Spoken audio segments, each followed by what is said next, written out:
പുറപ്പാട് പുസ്തകം 36 അധ്യായം. ബെസലേലും ഒഹല്യാബും വിശുദ്ധ മന്ദിരത്തിലെ ശുശ്രൂഷയ്ക്ക് യഹോവ കൽപ്പിച്ചതുപോലെയൊക്കെയും സകലവിധ പ്രവൃത്തിയും ചെയ്യുവാൻ അറിയേണ്ടതിന് യഹോവ ജ്ഞാനവും ബുദ്ധിയും നൽകിയ സകല ജ്ഞാനികളും പ്രവൃത്തി ചെയ്യണം. അങ്ങനെ മോശ ബെസലേലിനും ഒഹല്യാബിനെയും യഹോവ മനസ്സിൽ ജ്ഞാനം നൽകിയിരുന്ന എല്ലാവരെയും പ്രവൃത്തിയിൽ ചേരുവാൻ മനസ്സിൽ ഉത്സാഹം തോന്നിയ എല്ലാവരെയും വിളിച്ചു വരുത്തി. വിശുദ്ധ മന്ദിരത്തിലെ ശുശ്രൂഷയുടെ പ്രവൃത്തി ചെയ്യുവാൻ ഇസ്രായേൽ മക്കൾ കൊണ്ടുവന്ന വഴിപാടൊക്കെയും അവർ മോശയുടെ പക്കൽ നിന്ന് വാങ്ങി. എന്നാൽ അവർ പിന്നെയും രാവിലെ തോറും സ്വമേധാദാനങ്ങളെ അവന്റെ അടുക്കൽ കൊണ്ടുവന്നു. അപ്പോൾ വിശുദ്ധ മന്ദിരത്തിന്റെ സകല പ്രവൃത്തിയും ചെയ്യുന്ന ജ്ഞാനികളൊക്കെയും താൻ ചെയ്തു വന്ന പണി നിർത്തി വന്ന് മോശയോട്, യഹോവ ചെയ്യുവാൻ കൽപ്പിച്ച ശുശ്രൂഷയുടെ പ്രവൃത്തിക്ക് വേണ്ടതിലധികമായി ജനം കൊണ്ടുവരുന്നു എന്ന് പറഞ്ഞു. അതിന് മോശ, പുരുഷന്മാരാകട്ടെ സ്ത്രീകളാകട്ടെ വിശുദ്ധ മന്ദിരത്തിന്റെ വഴിപാട് വകയ്ക്ക് മേലാൽ പ്രവൃത്തി ചെയ്യേണ്ട എന്നു കൽപ്പിച്ചു. അവർ അത് പാളയത്തിൽ പ്രസിദ്ധമാക്കി. അങ്ങനെ ജനം കൊണ്ടുവരുന്നത് നിർത്തലായി. കിട്ടിയ സാമാനങ്ങളോ സകല പ്രവൃത്തിയും ചെയ്യുവാൻ വേണ്ടുവോളവും അധികവും ഉണ്ടായിരുന്നു. പണി ചെയ്യുന്നവരിൽ ജ്ഞാനികളായ എല്ലാവരും പഞ്ഞിനൂൽ, ധൂമ്രനൂൽ, ചുവപ്പുനൂൽ എന്നിവ കൊണ്ടുള്ള 10 മൂടുശീല കൊണ്ട് തിരുനിവാസമുണ്ടാക്കി. നെയ്ത്തുകാരന്റെ ചിത്രപ്പണിയായ കെരൂബുകളുള്ളതായിട്ട് അതിനെ ഉണ്ടാക്കി. ഓരോ മൂടുശീലയ്ക്ക് 28 മുഴം നീളവും ഓരോ മൂടുശീലയ്ക്ക് 4 മുഴം വീതിയും ഉണ്ടായിരുന്നു. എല്ലാ മൂടുശീലകൾക്കും ഒരു അളവ് തന്നെ. 5 മൂടുശീല ഒന്നോടൊന്ന് ഇണച്ചു. മറ്റേ 5 മൂടുശീലയും ഒന്നോടൊന്ന് ഇണച്ചു. അങ്ങനെ ഇണച്ചുണ്ടാക്കിയ ഒന്നാമത്തെ വിരിയുടെ അറ്റത്തുള്ള മൂടുശീലയുടെ വിളുമ്പിൽ നീലനൂൽ കൊണ്ട് കണ്ണികൾ ഉണ്ടാക്കി. രണ്ടാമത്തെ വിരിയുടെ പുറത്തെ മൂടുശീലയുടെ വിളുമ്പിലും അങ്ങനെ തന്നെ ഉണ്ടാക്കി. ഒരു മൂടുശീലയിൽ 50 കണ്ണി ഉണ്ടാക്കി. രണ്ടാമത്തെ വിരിയുടെ പുറത്തെ മൂടുശീലയുടെ വിളുമ്പിലും 50 കണ്ണി ഉണ്ടാക്കി. കണ്ണികൾ നേർക്കുനേരെ ആയിരുന്നു. അവൻ പൊന്നുകൊണ്ട് 50 കൊളുത്തും ഉണ്ടാക്കി. കൊളുത്തുകൊണ്ട് മൂടുശീലകളെ ഒന്നോടൊന്ന് ഇണച്ചു. അങ്ങനെ തിരുനിവാസം ഒന്നായി തീർന്നു. തിരുനിവാസത്തിന്മേൽ മൂടുവരിയായി കോലാട്ടു രോമം കൊണ്ടുള്ള മൂടുശീലകൾ ഉണ്ടാക്കി. 11 മൂടുശീലയായി അവയുണ്ടാക്കി. ഓരോ മൂടുശീലയ്ക്ക് 30 മുഴം നീളവും ഓരോ മൂടുശീലയ്ക്ക് 4 മുഴം വീതിയും ഉണ്ടായിരുന്നു. മൂടുശീല 11 ഒരളവ് തന്നെ. അവൻ 5 മൂടുശീലയെ ഒന്നായും 6 മൂടുശീല ഒന്നായും ഇണച്ചു. ഇങ്ങനെ ഇണച്ചുണ്ടാക്കിയ ഒന്നാമത്തെ വിരിയുടെ അറ്റത്തുള്ള മൂടുശീലയുടെ വിളുമ്പിൽ 50 കണ്ണിയും രണ്ടാമത്തെ വിരിയുടെ അറ്റത്തുള്ള മൂടുശീലയുടെ വിളുമ്പിൽ 50 കണ്ണിയും ഉണ്ടാക്കി. കൂടാരം ഒന്നായിരിക്കേണ്ടതിന് അത് ഇണപ്പാൻ താമ്രം കൊണ്ട് 50 കൊളുത്തും ഉണ്ടാക്കി. ചുവപ്പിച്ച ആട്ടുകോറ്റൻ തോൽ കൊണ്ട് കൂടാരത്തിന് ഒരു പുറംമൂടിയും അതിന്റെ മീതെ തഹശു തോൽ കൊണ്ട് ഒരു പുറംമൂടിയും അവനുണ്ടാക്കി. ഖദിരമരം കൊണ്ട് തിരുനിവാസത്തിന് നിവരെ നിൽക്കുന്ന പലകകളും ഉണ്ടാക്കി. ഓരോ പലകയ്ക്ക് 10 മുഴം നീളവും ഓരോ പലകയ്ക്ക് 1.5 മുഴം വീതിയും ഉണ്ടായിരുന്നു. ഓരോ പലകയ്ക്ക് തമ്മിൽ ചേർന്നിരിക്കുന്ന 2 കുടുംബം ഉണ്ടായിരുന്നു. ഇങ്ങനെ തിരുനിവാസത്തിന്റെ എല്ലാ പലകയ്ക്കും ഉണ്ടാക്കി. അവൻ തിരുനിവാസത്തിന് പലക ഉണ്ടാക്കിയത് തെക്കുവശത്തേക്ക് 20 പലക. ഒരു പലകയുടെ അടിയിൽ 2 കുടുമയ്ക്ക് 2 ചുവടും മറ്റൊരു പലകയുടെ അടിയിൽ 2 കുടുമയ്ക്ക് 2 ചുവടും, ഇങ്ങനെ 20 പലകയുടെ അടിയിൽ വെള്ളികൊണ്ട് 40 ചുവട് അവനുണ്ടാക്കി. തിരുനിവാസത്തിന്റെ മറുപുറത്ത് വടക്കുവശത്തേക്ക് 20 പലക ഉണ്ടാക്കി. ഒരു പലകയുടെ അടിയിൽ 2 ചുവടും മറ്റൊരു പലകയുടെ അടിയിൽ 2 ചുവടും, ഇങ്ങനെ അവയ്ക്ക് 40 വെള്ളിച്ചുവട് ഉണ്ടാക്കി. തിരുനിവാസത്തിന്റെ പടിഞ്ഞാറ വശത്തേക്ക് 6 പലക ഉണ്ടാക്കി. തിരുനിവാസത്തിന്റെ ഇരുവശത്തുമുള്ള കോണുകൾക്ക് 2 പലക ഉണ്ടാക്കി. അവ താഴെ ഇരട്ടയായും മേലറ്റത്ത് ഒന്നാമത്തെ വളയം വരെ തമ്മിൽ ചേർന്ന് ഒറ്റയായും ഇരുന്നു. 2 മൂലയിലുള്ള 2 അങ്ങനെ തന്നെ ചെയ്തു.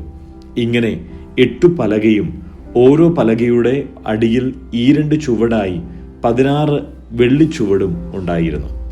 അവൻ ഖദിരമരം കൊണ്ട് അന്താഴങ്ങളും ഉണ്ടാക്കി. തിരുനിവാസത്തിന്റെ ഒരു വശത്തെ പലകയ്ക്ക് 5 അന്താഴം, തിരുനിവാസത്തിന്റെ മറുവശത്തെ പലകയ്ക്ക് 5 അന്താഴം. തിരുനിവാസത്തിന്റെ പടിഞ്ഞാറേ ഭാഗത്ത് പിൻവശത്തെ പലകയ്ക്ക് 5 അന്താഴം. നടുവിലത്തെ അന്താഴം പലകയുടെ ഒത്ത നടുവിൽ ഒരറ്റത്ത് നിന്ന് മറ്റേ അറ്റത്തോളം ചെല്ലുവാൻ തക്കവണ്ണം ഉണ്ടാക്കി. പലകകൾ പൊന്നുകൊണ്ട് പൊതിഞ്ഞു. അന്താഴം ചെലുത്തുവാനുള്ള അവയുടെ വളയങ്ങൾ പൊന്നുകൊണ്ടുണ്ടാക്കി. അന്താഴം പൊന്നുകൊണ്ട് പൊതിഞ്ഞു. നീലനൂൽ, ധൂമ്രനൂൽ, ചുവപ്പുനൂൽ, പഞ്ഞിനൂൽ എന്നിവ കൊണ്ട് അവനൊരു തിരശ്ശീലയും ഉണ്ടാക്കി. നെയ്ത്തുകാരന്റെ ചിത്രപ്പണിയായ കെരൂബുകൾ ഉള്ളതായിട്ട് അതിനെ ഉണ്ടാക്കി. അതിന് ഗദ്രമരം കൊണ്ട് 4 തൂണും ഉണ്ടാക്കി. പൊന്നുകൊണ്ട് പൊതിഞ്ഞു. അവയുടെ കൊളുത്തുകൾ പൊന്നുകൊണ്ടായിരുന്നു. അവയ്ക്ക് വെള്ളി കൊണ്ട് 4 ചുവട് വാർപ്പിച്ചു. കൂടാരത്തിന്റെ വാതിലിന് നീലനൂൽ, ധൂമ്രനൂൽ, ചുവപ്പുനൂൽ, പഞ്ഞിനൂൽ എന്നിവ കൊണ്ട് ചിത്രത്തയ്യൽക്കാരന്റെ പണിയായ ഒരു മറശ്ശീലയും അതിന് 5 തൂണും അവയ്ക്ക് കൊളുത്തും ഉണ്ടാക്കി. അവയുടെ കുമിഴുകളും മേൽചുറ്റുപടികളും പൊന്നുകൊണ്ട് പൊതിഞ്ഞു. എന്നാൽ അവയുടെ ചുവട് 5 താമ്രം കൊണ്ട് ആയിരുന്നു. ലൂക്കോസിന്റെ സുവിശേഷം 7-ാം അധ്യായം. ജനം കേൾക്കെ തൻ്റെ വചനമൊക്കെയും പറഞ്ഞു തീർന്ന ശേഷം അവൻ കഫർന്നഹൂമിൽ ചെന്നു. അവിടെ ഒരു ശതാധിപന് പ്രിയനായ ദാസൻ ദീനം പിടിച്ച് മരിപ്പാറായിരുന്നു. അവൻ യേശുവിൻ്റെ വസ്തുത കേട്ടിട്ട് അവൻ വന്നു തൻ്റെ ദാസനെ രക്ഷിക്കേണ്ടതിന് അവനോട് അപേക്ഷിപ്പാൻ യഹൂദന്മാരുടെ മൂപ്പന്മാരെ അവൻ്റെ അടുക്കൽ അയച്ചു. അവർ യേശുവിൻ്റെ അടുക്കൽ വന്നു അവനോട് താൽപ്പര്യമായി അപേക്ഷിച്ചു. നീ അത് ചെയ്തു കൊടുപ്പാൻ അവൻ യോഗ്യൻ. അവൻ നമ്മുടെ ജനത്തെ സ്നേഹിക്കുന്നു, ഞങ്ങൾക്ക് ഒരു പള്ളിയും തീർപ്പിച്ചു തന്നിരിക്കുന്നു എന്ന് പറഞ്ഞു. യേശു അവരോട് കൂടെ പോയി. വീടിനോട് അടുപ്പാറായപ്പോൾ ശതാധിപൻ സ്നേഹിതന്മാരെ അവൻ്റെ അടുക്കൽ അയച്ചു. കർത്താവേ, പ്രയാസപ്പെടേണ്ട, നീ എൻ്റെ പുരയ്ക്കകത്ത് വരുവാൻ ഞാൻ പോരാത്തവൻ. അതുകൊണ്ട് നിന്റെ അടുക്കൽ വരുവാൻ ഞാൻ യോഗ്യൻ എന്നെനിക്ക് തോന്നിയിട്ടില്ല. ഒരു വാക്ക് കൽപ്പിച്ചാൽ എൻ്റെ ബാല്യക്കാരന് സൗഖ്യം വരും. ഞാനും അധികാരത്തിനു കീഴ്പ്പെട്ട മനുഷ്യൻ. എൻ്റെ കീഴിൽ പടയാളികളുണ്ട്. ഒരുവനോട് പോക എന്ന് പറഞ്ഞാൽ അവൻ പോകുന്നു, മറ്റൊരുവനോട് വരിക എന്ന് പറഞ്ഞാൽ അവൻ വരുന്നു. എൻ്റെ ദാസനോട് ഇത് ചെയ്യുക എന്ന് പറഞ്ഞാൽ അവൻ ചെയ്യുന്നു എന്ന് പറയിച്ചു. യേശു അത് കേട്ടിട്ട് അവങ്കൽ ആശ്ചര്യപ്പെട്ടു തിരിഞ്ഞു നോക്കി അനുഗമിക്കുന്ന കൂട്ടത്തോട്, ഇസ്രയേലിൽ കൂടെ ഇങ്ങനെയുള്ള വിശ്വാസം ഞാൻ കണ്ടിട്ടില്ല എന്ന് ഞാൻ നിങ്ങളോട് പറയുന്നു എന്ന് പറഞ്ഞു. ശതാധിപൻ പറഞ്ഞയച്ചിരുന്നവർ വീട്ടിൽ മടങ്ങി വന്നപ്പോൾ ദാസനെ സൗഖ്യത്തോടെ കണ്ടു. പിറ്റേനാൾ അവൻ നയീൻ എന്ന പട്ടണത്തിലേക്ക് പോകുമ്പോൾ അവൻ്റെ ശിഷ്യന്മാരും വളരെ പുരുഷാരവും കൂടെ പോയി. അവൻ പട്ടണത്തിൻ്റെ വാതിലോട് അടുത്തപ്പോൾ മരിച്ചുപോയ ഒരുത്തിനെ പുറത്തു കൊണ്ടുവരുന്നു. അവൻ അമ്മയ്ക്ക് ഏകജാതനായ മകൻ, അവളോ വിധവയായിരുന്നു. പട്ടണത്തിൽ ഒരു വലിയ പുരുഷാരവും അവളോട് കൂടെ ഉണ്ടായിരുന്നു. അവളെ കണ്ടിട്ട് കർത്താവ് മനസ്സലിഞ്ഞ് അവളോട് കരയേണ്ട എന്ന് പറഞ്ഞു. അവൻ അടുത്തു ചെന്നു മഞ്ചം തൊട്ടു ചുമക്കുന്നവർ നിന്നു. ബാല്യക്കാരാ, എഴുന്നേൽക്ക എന്ന് ഞാൻ നിന്നോട് പറയുന്നു എന്നവൻ പറഞ്ഞു. മരിച്ചവൻ എഴുന്നേറ്റു ഇരുന്ന് സംസാരിപ്പാൻ തുടങ്ങി. അവൻ അവനെ അമ്മയ്ക്ക് ഏൽപ്പിച്ചു കൊടുത്തു. എല്ലാവർക്കും ഭയം പിടിച്ചു. ഒരു വലിയ പ്രവാചകൻ നമ്മുടെ ഇടയിൽ എഴുന്നേറ്റിരിക്കുന്നു, ദൈവം തൻ്റെ ജനത്തെ സന്ദർശിച്ചിരിക്കുന്നു എന്നു പറഞ്ഞു ദൈവത്തെ മഹത്വീകരിച്ചു. അവനെക്കുറിച്ചുള്ള ഈ ശ്രുതി യഹൂദിയിലൊക്കെയും ചുറ്റുമുള്ള നാടെങ്ങും പരന്നു. ഇതൊക്കെയും യോഹന്നാന്റെ ശിഷ്യന്മാർ അവനോട് അറിയിച്ചു. എന്നാറെ യോഹന്നാൻ തൻ്റെ ശിഷ്യന്മാരിൽ 2 പേരെ വിളിച്ചു കർത്താവിൻ്റെ അടുക്കൽ അയച്ചു. വരുവാനുള്ളവൻ നീയോ? അല്ല, ഞങ്ങൾ മറ്റൊരുത്തിനെ കാത്തിരിക്കണമോ എന്ന് പറയിച്ചു. ആ പുരുഷന്മാർ അവൻ്റെ അടുക്കൽ വന്നു. വരുവാനുള്ളവൻ നീയോ? അല്ല, ഞങ്ങൾ മറ്റൊരുത്തിനെ കാത്തിരിക്കണമോ എന്ന് ചോദിപ്പാൻ യോഹന്നാൻ സ്നാപകൻ ഞങ്ങളെ നിന്റെ അടുക്കൽ അയച്ചിരിക്കുന്നു എന്ന് പറഞ്ഞു. ആ നാഴികയിൽ അവൻ വ്യാധികളും ദണ്ണങ്ങളും ദുരാത്മാക്കളും പിടിച്ച പലരെയും സൗഖ്യമാക്കുകയും പല കുരുടന്മാർക്ക് കാഴ്ച നൽകുകയും ചെയ്തിട്ട് അവരോട്, കുരുടർ കാണുന്നു, മുടന്തർ നടക്കുന്നു, കുഷ്ഠരോഗികൾ ശുദ്ധരായിത്തീരുന്നു, ചെകിടർ കേൾക്കുന്നു, മരിച്ചവർ ഉയർത്തെഴുന്നേൽക്കുന്നു, ദരിദ്രന്മാരോട് സുവിശേഷം അറിയിക്കുന്നു എന്നിങ്ങനെ നിങ്ങൾ കാണുകയും കേൾക്കുകയും ചെയ്യുന്നത് യോഹന്നാനെ ചെന്ന് അറിയിപ്പിൻ. എന്നാൽ എങ്കിൽ ഇടറിപ്പോകാത്തവൻ ഭാഗ്യവാൻ എന്നുത്തരം പറഞ്ഞു. യോഹന്നാന്റെ ദൂതന്മാർ പോയ ശേഷം അവൻ പുരുഷാരത്തോട് യോഹന്നാനെക്കുറിച്ച് പറഞ്ഞു തുടങ്ങിയത്, നിങ്ങൾ എന്ത് കാണുവാൻ മരുഭൂമിയിലേക്ക് പോയി? കാറ്റിനാൽ ഉലയുന്ന ഓടയോ? അല്ല, എന്ത് കാണുവാൻ പോയി? മാർദ്ദവ വസ്ത്രം ധരിച്ച മനുഷ്യനെയോ? മോടിയുള്ള വസ്ത്രം ധരിച്ച് സുഖഭോഗികളായി നടക്കുന്നവർ രാജധാനികളിൽ അത്രേ. അല്ല, എന്തു കാണുവാൻ പോയി? ഒരു പ്രവാചകനെയോ? അതെ, പ്രവാചകനിലും മികച്ചവനെ തന്നെ എന്ന് ഞാൻ നിങ്ങളോട് പറയുന്നു. ഞാൻ എൻ്റെ ദൂതനെ നിനക്ക് മുമ്പായി അയക്കുന്നു, അവൻ നിന്റെ മുമ്പിൽ നിനക്ക് വഴിയൊരുക്കും എന്ന് എഴുതിയിരിക്കുന്നത് അവനെക്കുറിച്ചാകുന്നു. സ്ത്രീകളിൽ നിന്ന് ജനിച്ചവരിൽ യോഹന്നാനേക്കാൾ വലിയവൻ ആരുമില്ല. ദൈവരാജ്യത്തിൽ ഏറ്റവും ചെറിയവനോ അവനിലും വലിയവൻ എന്ന് ഞാൻ നിങ്ങളോട് പറയുന്നു. എന്നാൽ ജനമൊക്കെയും ചുങ്കക്കാരും കേട്ടിട്ട് യോഹന്നാന്റെ സ്നാനം ഏറ്റതിനാൽ ദൈവത്തെ നീതീകരിച്ചു.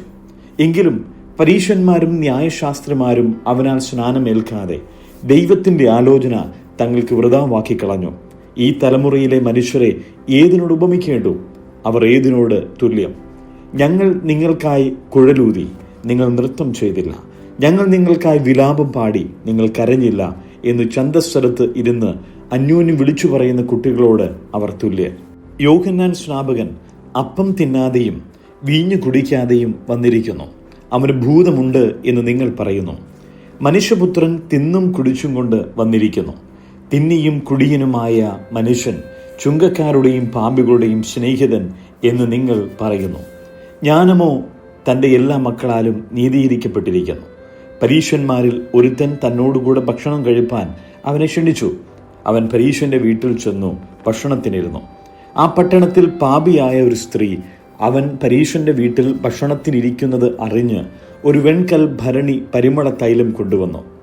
പുറകിൽ അവൻ്റെ കാൽക്കൽ കരഞ്ഞുകൊണ്ട് നിന്ന് കണ്ണുനീർ കൊണ്ട് അവൻ്റെ കാൽ നനച്ചു തുടങ്ങി. തലമുടി കൊണ്ട് തുടച്ചു, കാൽ ചുംബിച്ചു, തൈലം പൂശി. അവനെ ക്ഷണിച്ച പരീശൻ അത് കണ്ടിട്ട് ഇവൻ പ്രവാചകനായിരുന്നുവെങ്കിൽ തന്നെ തൊടുന്ന സ്ത്രീ ആരെന്നും എങ്ങനെയുള്ളവൾ എന്നും അറിയുമായിരുന്നു, അവൾ പാപിയല്ലോ എന്നുള്ളിൽ പറഞ്ഞു. ശിമോനെ, നിന്നോട് ഒന്ന് പറയുവാനുണ്ട് എന്ന് യേശു പറഞ്ഞതിന്, ഗുരു പറഞ്ഞാലും എന്നവൻ പറഞ്ഞു. കടം കൊടുക്കുന്ന ഒരുത്തിന് 2 കടക്കാർ ഉണ്ടായിരുന്നു. ഒരുത്തൻ 500 വെള്ളിക്കാശും മറ്റവൻ 50 വെള്ളിക്കാശും കൊടുപ്പാനുണ്ടായിരുന്നു. വീട്ടുവാൻ അവർക്ക് വകയില്ലായകിയാൽ അവൻ ഇരുവർക്കും ഇളച്ചു കൊടുത്തു. എന്നാൽ അവരിൽ ആർ അവനെ അധികം സ്നേഹിക്കും? അധികം ഇളച്ചു കിട്ടിയവൻ എന്ന് ഞാൻ ഊഹിക്കുന്നു എന്ന് ശിമോൻ പറഞ്ഞു. അവൻ അവനോട്, നീ വിധിച്ചത് ശരി എന്ന് പറഞ്ഞു. സ്ത്രീയുടെ നേരെ തിരിഞ്ഞ് ശിമോനോട്, ഈ സ്ത്രീയെ കാണുന്നുവോ? ഞാൻ നിന്റെ വീട്ടിൽ വന്നു, നീ എൻ്റെ കാലിന് വെള്ളം തന്നില്ല. ഇവളോ കണ്ണുനീർ കൊണ്ട് എൻ്റെ കാൽ നനച്ചു തലമുടി കൊണ്ട് തുടച്ചു. നീ എനിക്ക് ചുംബനം തന്നില്ല. ഇവളോ ഞാൻ അകത്തു വന്നതു മുതൽ ഇടവിടാതെ എൻ്റെ കാൽ ചുംബിച്ചു. നീ എൻ്റെ തലയിൽ തൈലം പൂശിയില്ല. ഇവളോ പരിമള തൈലം കൊണ്ട് എൻ്റെ കാൽ പൂശി. ആകയാൽ ഇവളുടെ അനേകമായ പാപങ്ങൾ മോചിച്ചിരിക്കുന്നു എന്ന് ഞാൻ നിന്നോട് പറയുന്നു. അവൾ വളരെ സ്നേഹിച്ചുവല്ലോ. അല്പം മോചിച്ചു കിട്ടിയവൻ അല്പം സ്നേഹിക്കുന്നു. പിന്നെ അവൻ അവളോട്, നിന്റെ പാപങ്ങൾ മോചിച്ചു തന്നിരിക്കുന്നു എന്ന് പറഞ്ഞു. അവനോട് കൂടെ പന്തിയിൽ ഇരുന്നവർ പാപം മോചനവും കൊടുക്കുന്ന ഇവൻ ആർ എന്ന് തമ്മിൽ പറഞ്ഞു തുടങ്ങി.